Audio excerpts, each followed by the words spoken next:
Okay, what we're going to do here is show you how to create a mass email list and to send that on through Salesforce. Now, the best way to do that is to add leads or contacts into a campaign and add that and send that out.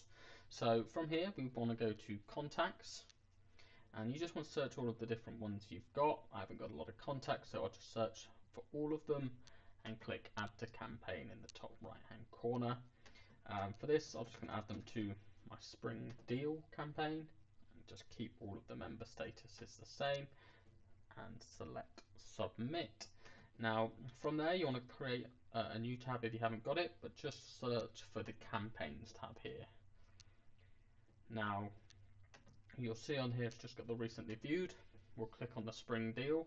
That will have all of these members that we've added, and from there we just search for send list email in the top right hand corner.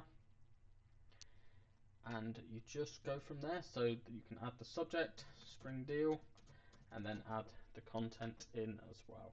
So just add the email in that you want it to be and then click send, and that will send it out as a mass email to everyone.